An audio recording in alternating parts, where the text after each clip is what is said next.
Nah, pada saat dia foto ke arah jendela, dia foto lah, ceret, pokoknya 2 foto.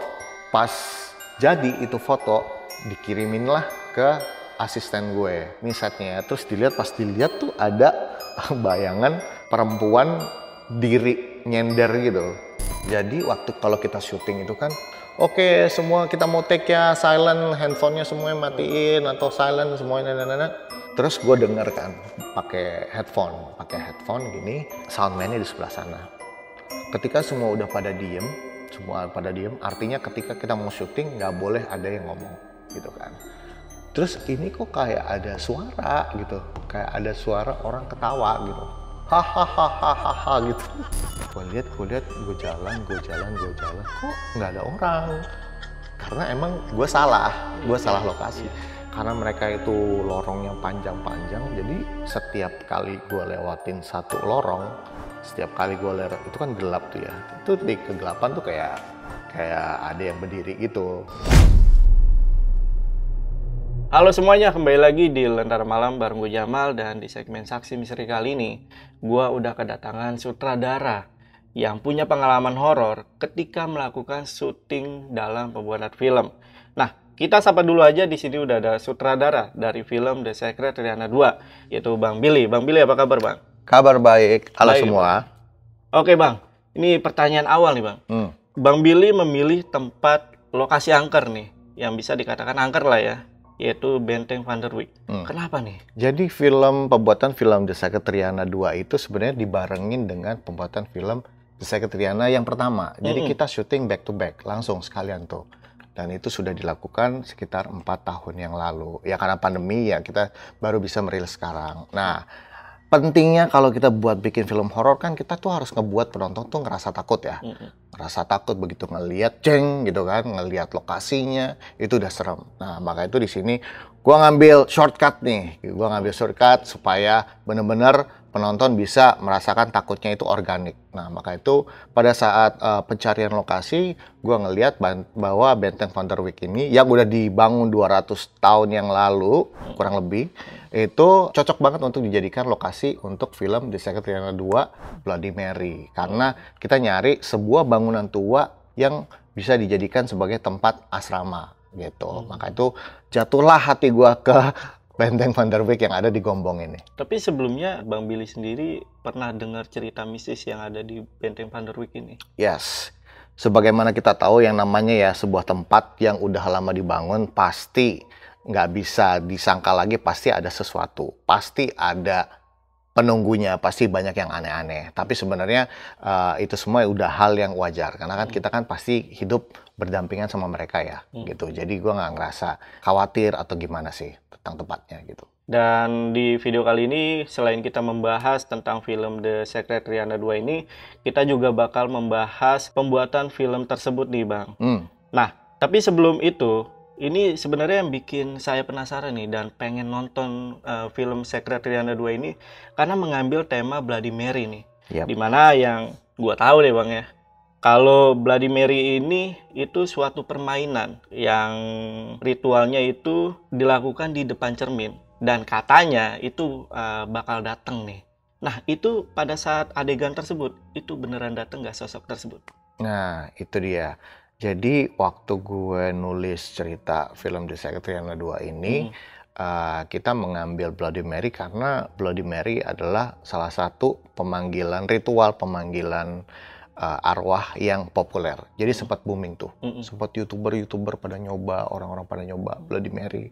Kayak gitu, ritual-ritual seperti itu. Nah, ini membuat gue tertarik untuk membuat tentang Bloody Mary gitu. Kalau versi Indonesianya itu kayak Jelangkung lah gitu. Tapi ini versi luarnya, itu Bloody Mary. Kalau masalah percaya atau enggak sih, gue percaya ya. Percaya bahwa ya namanya juga makhluk halus, kalau dipanggil dengan sungguh-sungguh, dengan ritual tertentu, mereka bisa datang. Ya, bisa datang. Masalahnya yang muncul nanti emang Bloody Mary beneran atau yang lain. Nah, itu gua nggak tahu. Atau sosok yang lain ya? Atau sosok yang lain gitu. Tapi memang melalui proses riset yang gue lakukan bahwa Bloody Mary itu adalah mitos yang sangat populer banget, dan juga backgroundnya juga macam-macam. Ada yang dari Amerika, ada yang dari Eropa gitu, ada yang bilang dia bangsawan, ada yang dia bilang pembunuh. Jadi backgroundnya tuh macam-macam. Tapi Bloody Mary-nya tetap sama, ritualnya tetap sama. Jadi kita harus tengah malam berada di depan cermin, kemudian kita nyalain lilin, kemudian kita tatap, kemudian kita pelan-pelan ucapin namanya 3 kali. Bloody Mary, Bloody Mary, Bloody Mary. Sambil kita ngeliat ke arah cermin. Nah, katanya nanti dia bakal muncul dari belakang. Dan juga ada video kok yang udah viral juga, orang-orang ngelakuin Bloody Mary sampai dia ngelihat sosok di belakang terus ngumpet di lemari atau apa gitu. Jadi menurut gue itu adalah sesuatu yang menarik sih buat dieksplor di film ya. Iya, gitu. Betul. Nah, yang melakukan ritual ini kan Rihanna ya? Yes. Nah, pada saat Rihanna melakukan ritual Bloody Mary ini, datang nggak sih? Nah, waktu kita syuting itu kan, kalau yang namanya syuting itu kan adegan itu kan dilakukan berkali-kali ya, nggak cuma sekali gitu. Jadi waktu Rihanna melakukan itu pasti lebih dari 1 kali gitu. Bloody Mary, Bloody Mary, Bloody Mary. Oke, itu dari angle yang sini, Bloody Mary, Bloody Mary, dari angle yang sini juga. Jadi istilahnya bisa dibilang Rihanna tuh ngucapin Bloody Mary lebih dari 3 kali. Ritualnya lebih dari sekali. Dan itu yang gue khawatiran. Apakah emang bakal beneran ada? Kita juga nggak tahu ya. Kita juga nggak tahu apakah Rihanna didatengin beneran kah? Nah, kita nggak pernah tahu juga. Tapi yang jelas, gue sebagai sutradara dan juga para kru dan juga setahu gue pemain juga mengalami hal-hal yang aneh juga sih di lokasi. Gitu. Oke. Dan nanti yang bakal diceritain ya Mas ya nanti ya. Nah, untuk film The Secret Rihanna 2 ini tayang kapan nih Mas? Kita akan tayang di bioskop pada tanggal 28 Juli 2022. Jadi saksikan nanti ya. Oke, pasti saya nonton nih. Nah, karena saya sendiri penasaran sama si Bloody Mary-nya ini. Si Bloody Mary. Mau ya, pengen didatengin. Pernah nyari tahu Mas saya. Yaudah, buat kalian yang penasaran sama pembahasan dengan Mas Billy, tonton videonya sampai habis dan tanpa basa-basi lagi. Saksi Misteri, kita mulai.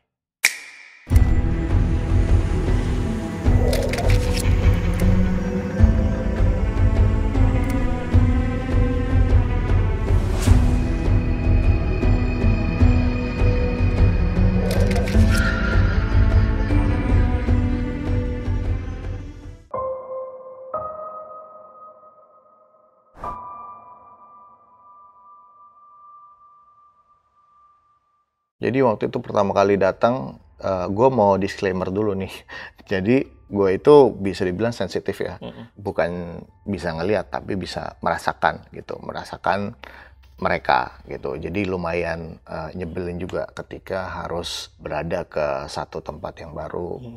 Apalagi ke tempat yang emang udah lama dibangunnya gitu. Dan itu waktu pertama kali datang ke sana, biasanya kalau kita mau bikin film itu, kita datang nggak langsung syuting dong, gitu. Kita datang, lihat lokasi, apakah lokasi ini cocok atau enggak. Kemudian kita lihat, kalau seandainya cocok, baru kita proses.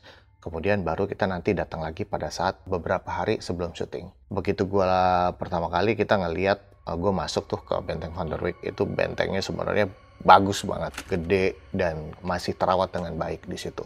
Bentengnya semuanya tuh dicat merah, dan mereka itu ada koridor-koridor panjang, dan itu sifatnya bentuknya itu memutar gitu. Waktu pertama kali gue ke sana, gue kan jalan bersama tim, tapi gue memisahkan diri sengaja. Sebenarnya gue lebih ke kulon nuwun lah kalau ke tempat-tempat baru, permisi gitu. Jadi gue sambil nyusurin dari koridor yang pertama, kedua, dia kan kayak segi 4 gitu ya. Dari koridor sini gue lingkarin sambil jalan permisi.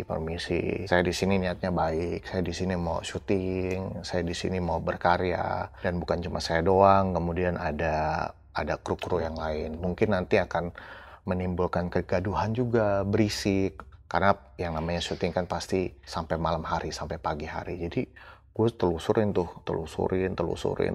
Makin gue jauh jalan di koridor itu, auranya tuh udah makin gelap ya, makin dingin. Makin dingin. Tapi anehnya tadi waktu datang kan gue bareng-bareng tuh. Tapi gue misahin diri. Pas gue udah muter, gue ngerasa tuh udah muter gitu. Tapi kok nggak habis-habis ujungnya. Ujungnya tuh nggak habis-habis. Karena semuanya tuh kelihatan sama gitu. Semuanya tuh, pintu-pintunya tuh semua sama. Dan gue ngeliat kayak, ini tim gue pada kemana ya? Kok gue ngerasa udah jalan cukup jauh, muter, tapi kok gue nggak nemu lagi mereka gitu, nggak nemu lagi. Jadi gue kayak ngerasa gue berada di muter-muter doang, tapi nggak ada habisnya gitu. Dan nggak ada siapa-siapa ya? Dan nggak ada siapa-siapa. Terus gue bingung kan, apa? Oh, logika gue mungkin mereka udah keluar dari bangunan, jadi gue nggak melihat mereka gitu kan. Terus akhirnya udah gue terus pikir positif. Oh, oke, ini mungkin ini hanya secara psikologis gue disorientasi ruang lah, karena semuanya kelihatan sama. Terus gue jalan nih, kok kayaknya gue muter-muter aja, gue nggak kelihatan ya. Itu terasa lama banget. Hingga akhirnya gue ngelihat di sana, oh di ujung baru ada gerombolan. Tapi buat gue itu aneh sih, karena gue ngerasa udah 2 kali muter, tapi di tempat yang sama, tapi nggak ketemu kru, gitu. Jadi itu yang pertama. Itu masih siang.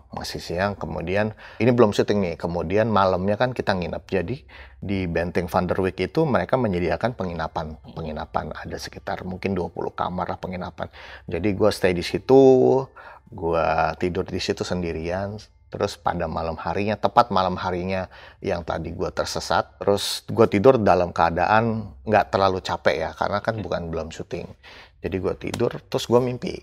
Ada kayak orang Belanda gitu, rambutnya agak panjang segini, kriwel, terus blonde, dan juga badannya jangkung, yang jelas sih pasti lebih tinggi dari gue, mungkin 180-an. Dan dia mengenakan kayak baju orang Belanda, kayak masih yang agak kembung gitu lengannya. Yang pastinya sih 1800 ya, sekitar tahun-tahun segitu. Karena kalau udah 1900 tuh tangannya udah lurus. Dan juga dia wajahnya nggak terlalu jelas, tapi jelas pucat dengan rahang yang tajam-tajam, hidungnya mancung gitu.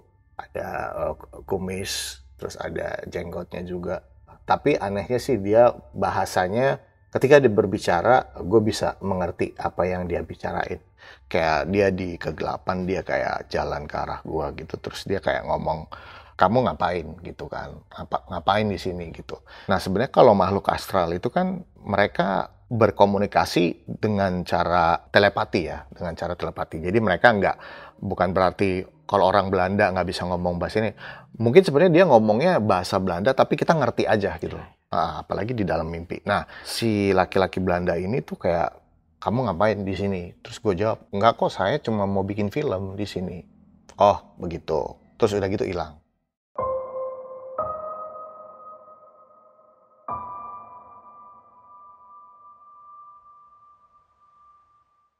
Nah, di malam berikutnya, malam kedua, gue masih stay di sana. Dia datang lagi. Kamu ngapain?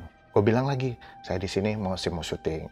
Di malam ketiga nggak ada, tapi pada saat gue syuting, gue mimpi lagi nih. Udah sekian lama gue mimpi lagi sosok yang sama. Dia nanya lagi nih, kamu sudah ada di sini ya? Kamu sudah ada di sini. Saya sudah mengizinkan kamu, tapi saya boleh nggak masuk ke kamu gitu.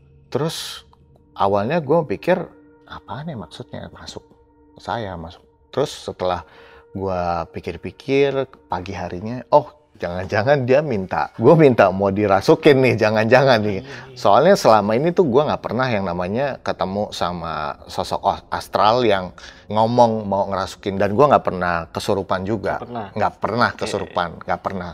Seumur hidup nggak pernah kesurupan. Terus itu lagi syuting, malam berikutnya pas dia ngomong lagi gitu ke gue, boleh ya saya mau masukin kamu. Gue bilang, agak sedikit ngomel, gue bilang, nggak bisa, lo nggak bisa masukin gue, karena gue lagi kerja nih.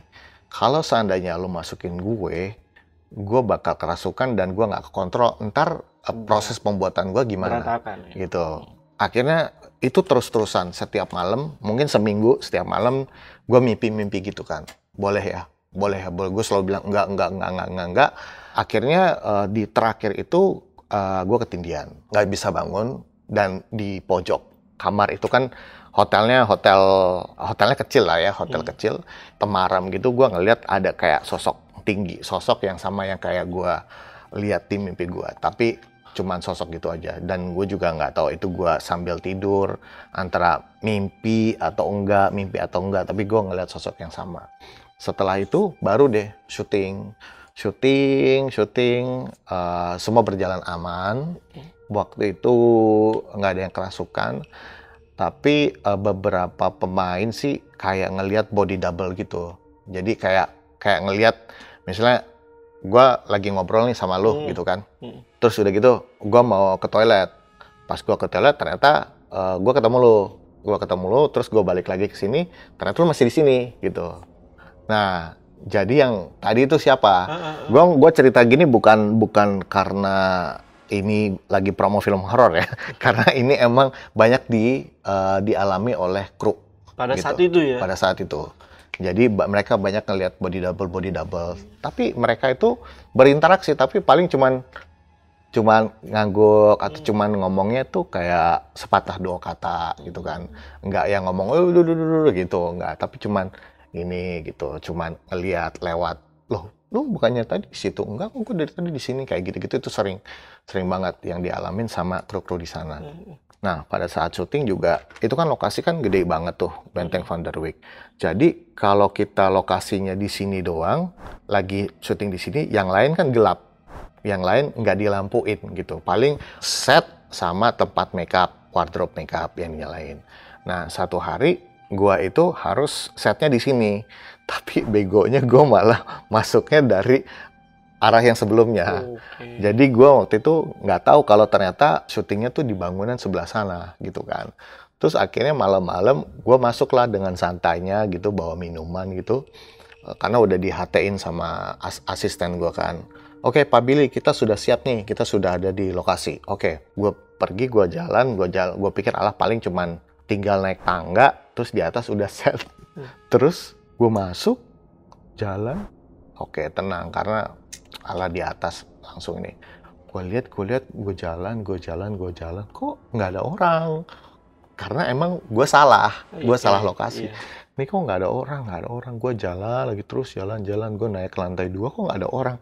Dalam hati gue, ini gue salah masuk set gitu. Tapi karena mereka itu lorongnya panjang-panjang, jadi setiap kali gue lewatin satu lorong, itu kan gelap tuh ya. Itu di kegelapan tuh kayak ada yang berdiri gitu, diem aja gitu kan. Oh, gue pikir itu anak-anak dari penata artistik gitu. Penata artistik lagi maku-maku kali, atau mereka lagi nyiapin set. Biasanya kan suka mereka kerja gelap-gelapan kan, atau pakai lampu ngecat tembok, karena kita harus mengubah benteng ini menjadi sebuah tempat yang ditinggali ya, jadi nggak bisa, kita harus ngecat. Nah, gue pikir itu tuh anak-anak dari departemen artistik yang lain. Kok mereka diem aja ya, kayak diri gitu kan. Biasanya kalau gue ketemu mereka, yuk Pak gitu kan, mereka sambil ngecat atau mereka lagi istirahat. Enggak, kok diem. Terus aduh, ini nggak bener. Akhirnya gue bener-bener jalan gue makin cepat, jadi gue muter sampai ke set. Ternyata udah sampai di set itu pintunya ditutup, pintunya diblocking sama kaca. Jadi gua harus turun lagi baru naik ke tempat lain, karena film ini tuh melibatkan kaca-kaca. Ini secara universal film ini melibatkan kaca-kaca, karena Bloody Mary biasanya dia masuk lewat medium kaca. Nah, akhirnya malam itu gue lega banget. Akhirnya gue ketemu setnya. Gue ketemu di balik sana, udah di set semuanya. Tanyain gue sama astronot gue, Bang Bil, lama banget ya gue tadi masuknya gue dari sebelah sana, seperti itu. Jadi lumayan sih itu ngebuat serem ya, apalagi untuk gue rasa sih untuk yang orang yang nggak sensitif juga pasti bisa ngerasain sesuatu, karena itu emang energinya besar. Lu bayangin itu dulunya tuh benteng. Iya. Benteng yang kemudian juga dialihfungsikan beberapa kali, sempat jadi sekolah anak-anak juga, sekolah militer juga, kemudian jadi apa gitu. Jadi lumayan panjang sejarahnya, tapi nggak pernah kehilangan keindahannya sih dari segi arsitekturnya itu di sana. Gitu. Oke, masih natural banget lah ya. Masih natural, bagus. Natural. Yes. Nah, tadi sempat tertarik nih sama sosok yang tadi dilihat sama Bang Billy. Itu yang dilihat itu laki-laki atau perempuan nih, Bang? Kalau yang dilihat di mimpi atau yang di bangunan itu? Arsitek itu. Oh, kalau di bangunan itu laki-laki. Laki-laki, tapi bukan kayak orang Belanda ya, kayak biasa, kayak orang Indonesia gitu, kayak orang Indonesia, cuman mereka nggak pakai baju gitu, cuma pakai celana ngatung gitu kan, celana panjang gitu, agak coklat gitu kan, pokoknya bukan orang Belanda sih, kayak orang kulitnya. Mungkin yang dibilang Bang Billy tadi yang sempat diceritain, body double ya. Body double dari tim artistik yang muncul di situ. Mungkin itu body double, yes. Dan itu cuma diem aja tuh. Itu diam aja. Diam. Terus gue pikir ya itu anak artistik, tapi ternyata bukan ya. Karena setiap lorong tuh pasti ada satu. Setiap lorong pasti gue ngelewatin satu. Satu dari itu. Entah dianya yang ngikutin atau itu makhluk yang berbeda lagi, tiap lorong satu. Jadi gue setelah gue lihat lorong berikutnya ada, jalan terus, lorong berikutnya ada, abisnya setelah 2-3 lorong gue udah nggak mau ngeliat lagi tuh ke arah ruangan, gue udah langsung lurus aja ke lorongnya tuh, gue udah jalan aja langsung jalan. Tapi bener-bener nggak nyapa tuh ya, Mas? Enggak nggak nyapa ya? Enggak, diem aja. Nah, sebelum melakukan syuting, apalagi di tempat angker gitu ya, itu kan biasanya ada ritual khusus nih. Nah, kalau dari Bang Billy sama tim itu ngelakuin ritual khusus tersebut gak? Yes, pastinya. Apa dulu? Untuk menjaga keselamatan kita harus menghormati makhluk-makhluk astral yang ada di situ. Kebetulan film The Secret Riana ini syutingnya yang pertama sama yang kedua itu barengan. Dan kita memiliki cast ibunya Riana yang diperankan oleh Citra Prima. Yang mana Citra Prima adalah seorang parapsikolog. Ya bisa dibilang dukun atau orang-orang yang bisa lah gitu berkomunikasi dengan mereka. Akhirnya karena Citra Prima, teman baik gue juga, akhirnya gue bilang sama Citra Prima, gue panggil dia Nyanya. Nyah, ini kan kita banyak tempat-tempat angker ya. Ini gimana nih? Gue mau supaya syuting kita lancar, kita nggak ada halangan, nggak ada kecelakaan dan sebagainya. Habis itu si Citra Prima langsung ambil dupa ya, nyalain dupa, terus dia keliling lokasi. Gua nggak tahu dia ngomong apa ya, pokoknya dia ngomong lah, dia apa, dia ini, terus keliling lokasi, setiap ruangan dia ada ritual sendiri. Iya. Dia ritual. Ya mungkin itu cara untuk seorang parapsikolog, seorang dukun, sorry ya dibilang dukun, berkomunikasi, memastikan, karena apalagi tempat-tempat yang udah tua biasanya tuh ada penguasanya. Pasti ada satu yang paling kuatnya. Nah itu biasanya kita mereka minta izinnya tuh ke si penguasanya gitu. Karena kalau seandainya penguasanya udah nggak suka, itu pasti akan berpengaruh ke produksi. Pengaruhnya seperti apa? Alat-alat jadi rusak gitu kan. Alat jadi rusak. Kemudian kita sulit berkonsentrasi, kita emosional seperti itu. Kecelakaan. Karena di film The Secret Riana itu banyak sekali adegan yang menggunakan sling. Orang dijatuhin dari atas, ditarik ke belakang, masuk ke dalam cermin adegannya. Itu banyak sekali faktor-faktor teknis dan safety-nya harus dijaga. Nah, itu bisa aja terjadi. Bisa aja terjadi kecelakaan, bisa. Kalau seandainya kita nggak kulun-kulun dulu gitu kan, minta izin, pasti segalanya nggak lancar di sana. Bukan berarti aku ngajarin kita harusnya meminta pertolongan ke Tuhan, tapi malah bukan seperti itu. Tapi karena kita berdampingan dengan mereka, kita juga harus menghormati mereka juga, seperti itu.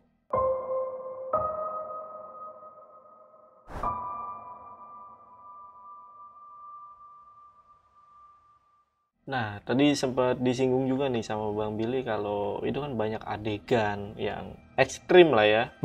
atau alat-alat yang rusak atau segala macam di The Secret Riana 2 ini kejadian?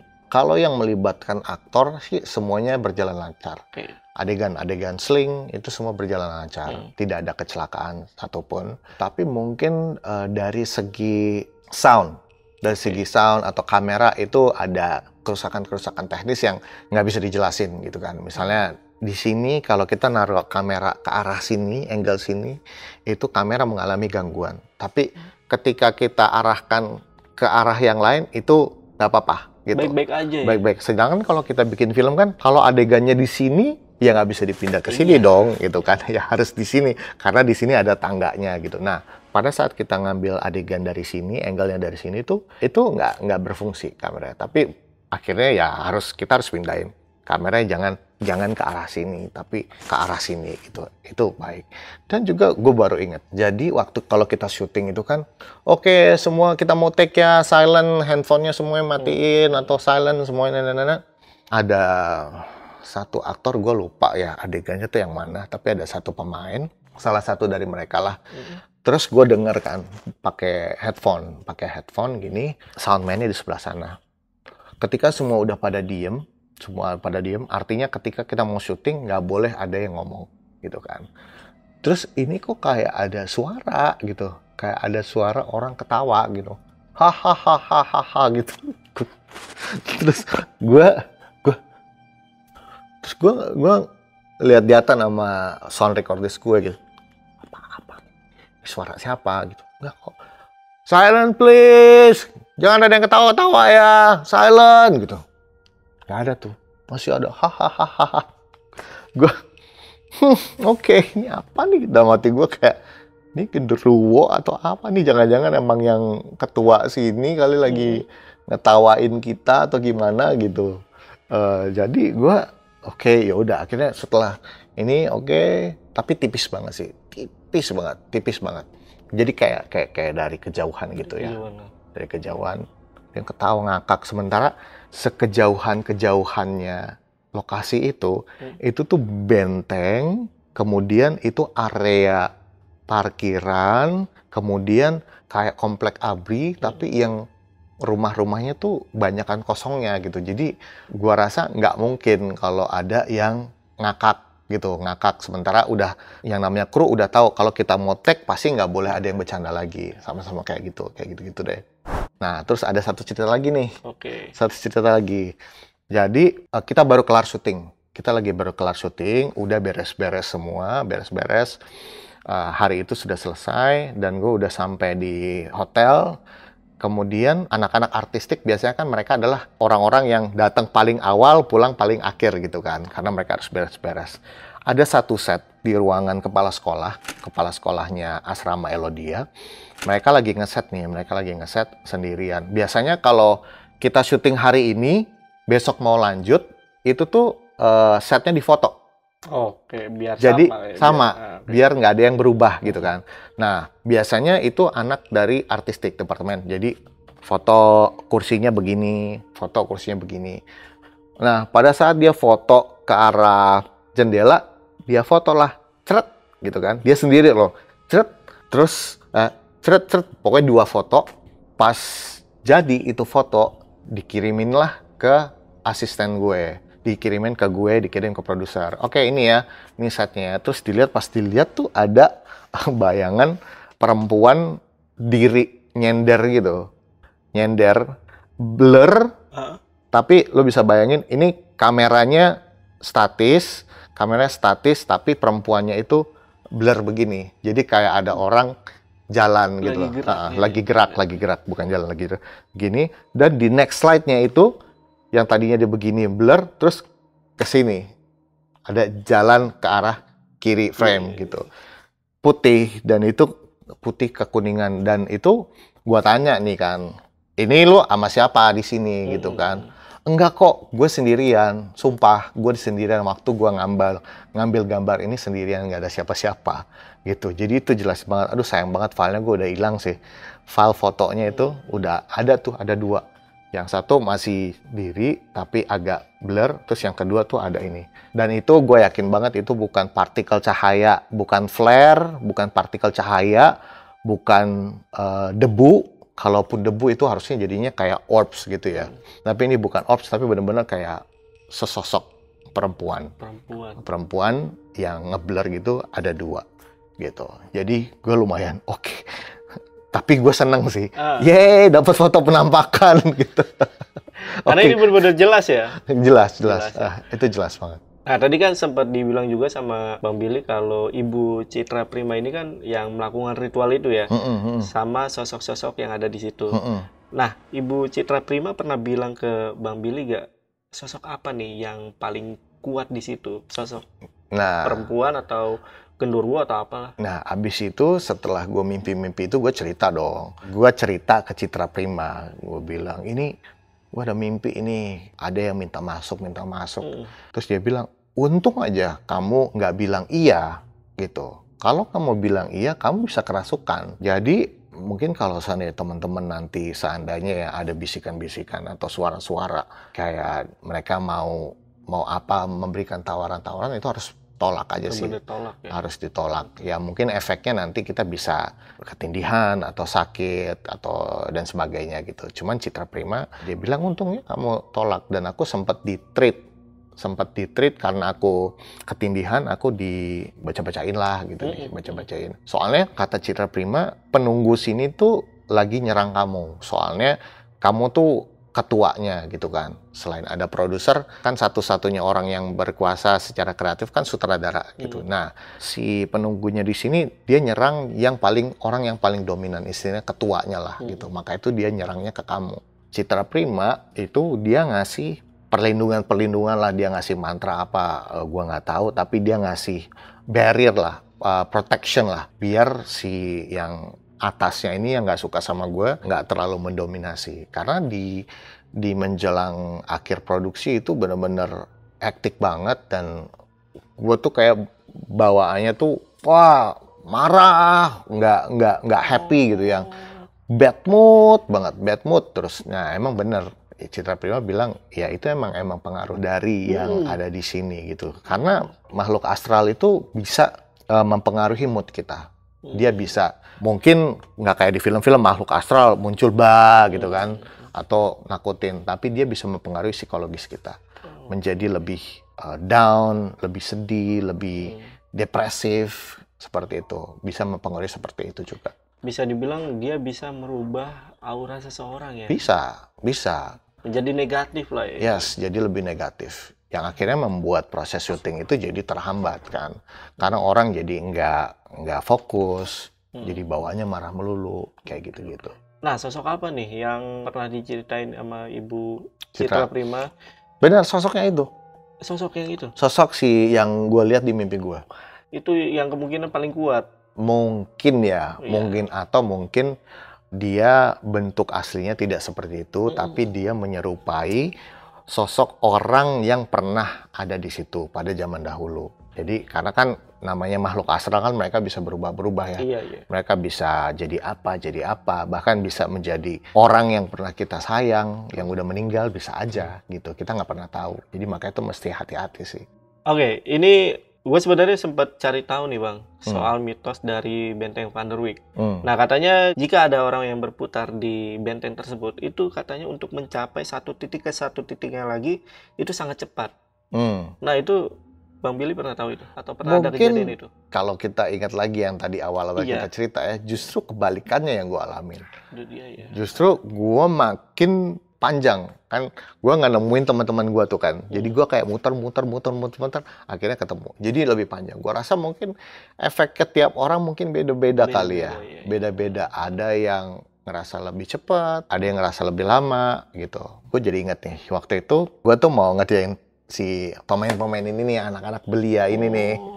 Gue suruh muter kan, gitu kan. Mereka udah muter, terus pas balik lagi ke gue, kok cepet banget, kalian udah muter? Udah, tadi kita udah muter. Enggak kok, orang kalian aja baru aja ke arah sini, tiba-tiba kok udah muncul ke sini cepat banget gitu. Jadi iya kita juga ngerasa cepat banget gitu. Kita padahal ternyata kita udah apa namanya? Udah muter satu putaran gitu. Jadi emang justru mereka yang bareng-bareng, mereka kalau nggak salah berlima atau berempat gitu. Mereka muternya tuh beneran muter dari titik sini ke sana, terus ke gua lagi.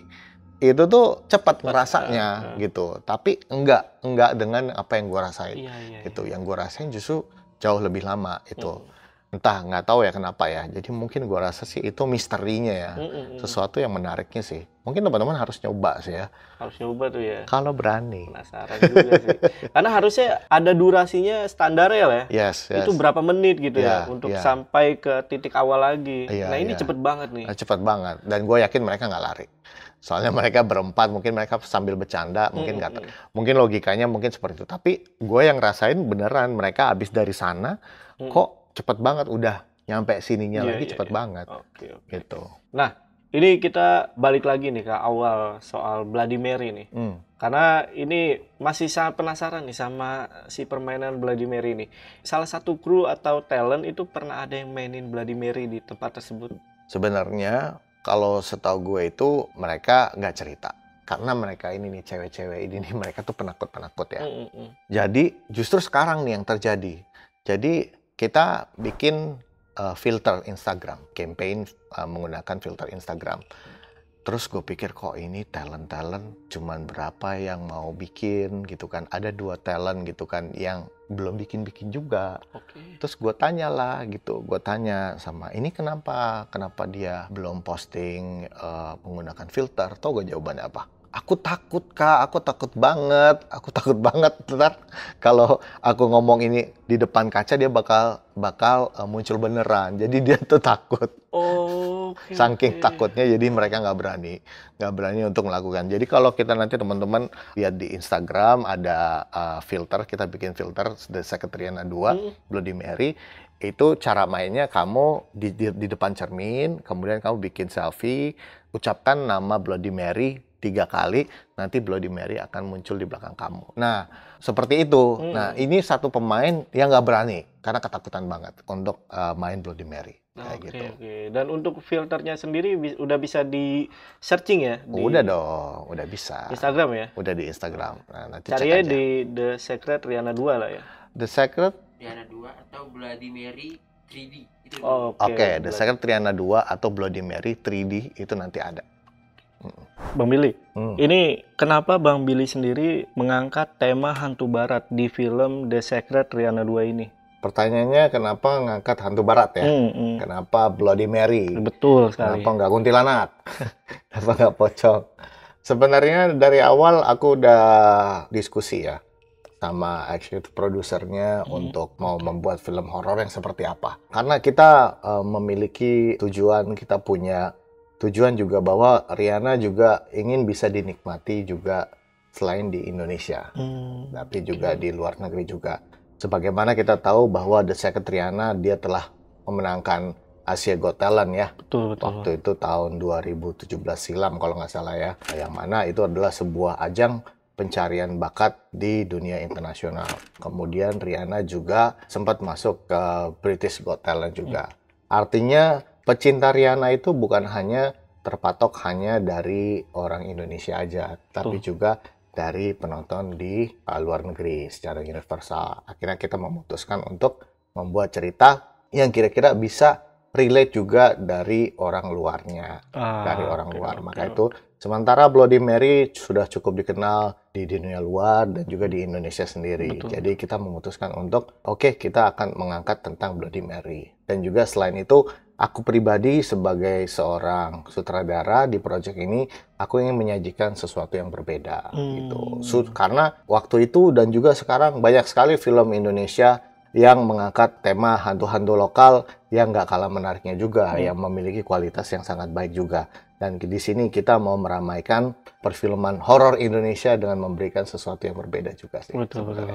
Nah, ngomongin berbeda nih, ini apa yang membedakan film The Secret Rihanna 2 ini sama film-film yang lain atau film-film yang Bang Billy kerja ini? Yang membedakan film The Secret Rihanna dengan film Indonesia yang lain, film horor Indonesia yang lain. Iya, betul. Di sini kita menghadirkan sosok Bloody Mary dan juga menghadirkan sebuah ritual permainan pemanggilan arwah yang sudah booming juga sebelumnya.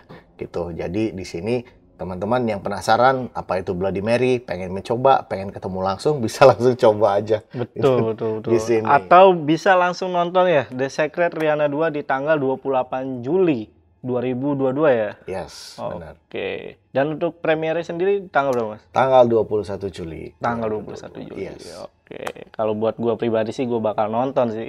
Harus. Karena penasaran nih sama permainan arwah Bloody Mary ini nih. Tapi kalau lo sendiri berani gak untuk main Bloody Mary di depan cermin? Nah, ini kebetulan kan tadi sempat disinggung nih. Kalau ada filter di Instagram soal Bloody Mary ini nih. Ya. Kemungkinan gue bakal nyoba sih. Nanti gue bakal post di Instagram gue sama Lentera Malam. Bener, bener ya? Iya, benar-benar. Tapi kalau benerannya, berani gak kalau benerannya? Benerannya saya penakut, Mas. Nggak berani saya. Kalau Bang Billy sendiri pernah nyoba di rumah? Enggak deh, nggak mau. Nggak mau juga nggak ya? mau. Nyari amannya aja. Saya masih mau bikin Rihanna 3 soalnya. Wah, ada nanti ya? Bakalan ada ya? Cita-citanya. Cita-citanya. Maka itu kalau seandainya animo masyarakat di Secret Rihanna 2 ini oke, bagus, wah kita akan bikin yang ketiga pastinya. Oke. Jadi doain aja tuh biar bisa ada The Secret Rihanna 3 ya. Amin. Kalau untuk teman-teman pengen tahu update terbarunya itu di mana nih, Mas? Buat teman-teman yang pengen tahu update terbaru dari film The Secret Rihanna, bisa langsung aja kepoin ke Instagram, official Instagram The Secret Rihanna Movie 2, atau langsung aja ke official Instagram The Secret Rihanna di @rihanna_riani. Oke, itu tadi untuk Instagramnya dan gue taruh linknya di deskripsi. Yaudah, mungkin untuk video kali ini cukup, Bang Billy. Terima kasih udah bersedia kita undang di Lentera Malam. Dan jangan lupa sekali lagi untuk nonton film The Secret Rihanna 2 di tanggal 28 Juli 2022. Oke, yaudah, gue izin pamit. Gue Jamal dari Lentera Malam dan Bang Billy dari The Secret Rihanna 2. Bye.